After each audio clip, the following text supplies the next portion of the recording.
So you are going to Anguilla and you are wondering, well, how can I get myself a local SIM card? Because you know that international roaming is expensive. Well, you came to the right place, because in this video I will tell you how to get yourself a SIM card in Anguilla. So let's just get started, shall we? Hi!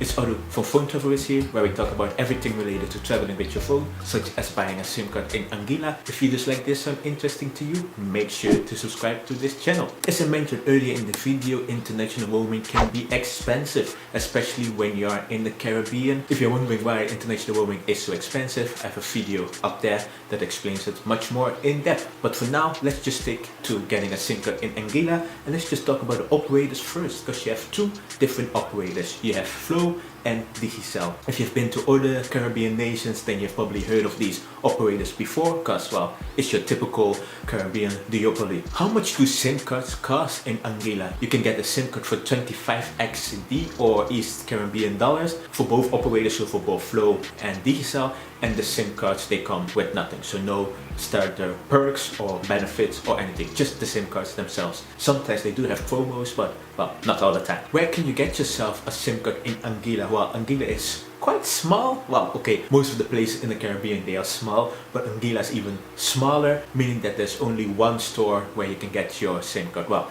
one store per operator, and that's in the valley. So Flow has a store in the valley, and the same counts for Digicel, also in the valley, and I think they are like across the street or almost across the street or next to each other. But yeah, there you can get yourself a SIM card, but you do have to go to the official stores to get yourself a SIM card. So what about SIM card registration? Like most places in the Caribbean, you have to register your SIM card, which is usually done with your passport. The same applies in Anguilla, so when you go to the valley to get yourself a SIM card, make sure to bring your passport with you, because otherwise, they cannot sell you a SIM card. Then probably the most important question is whether you can even use your phone when you are in Anguilla. Your phone needs to be unlocked or SIM lock free in order to use it, because otherwise you can only use the SIM card provided by your home operator. On the screen you will see a beautiful map of the ITU regions, split into 3 regions, 1, 2 and 3. Well, what do these regions mean? It basically refers to the frequencies they use in those regions. So in region 1 and 3, which includes Africa, Asia, including the Middle East, Europe and Oceania,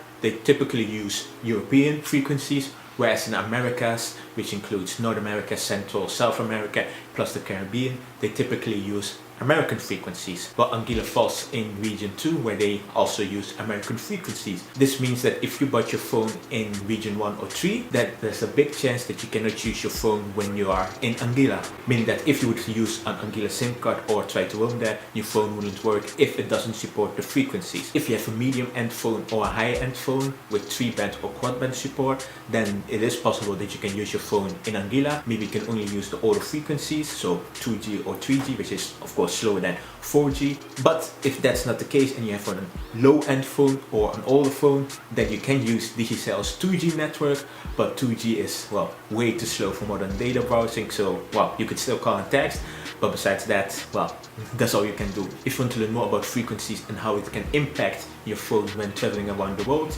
this video explains it much more in depth. Not too technical, but just the things you need to know about, well, frequencies around the world. If you are now wondering, well, okay, which SIM card is the best? Which SIM card should I go with when I'm in Anguilla? What about internet packages, speeds, and stuff like that? I have a complete Anguilla SIM card buying guide, which you can watch up there. But if you prefer to read, you can go to phonetravelers.com/Anguilla-guide, where you can read it there. But if you prefer to watch videos, well, you can watch it on the channel as well. Once again, I'm Odu from Phone Travelers, where we talk about everything related to traveling with your phone, such as local SIM cards, local SIM card reviews, international roaming, just everything related to traveling with your phone. And I would highly recommend you to subscribe to the channel to stay up to date with, well, SIM cards and finding the best SIM cards in the destination you are going to. On the screen you will see some related cards. Make sure to like the video, and I will see you in the next one. Bye bye.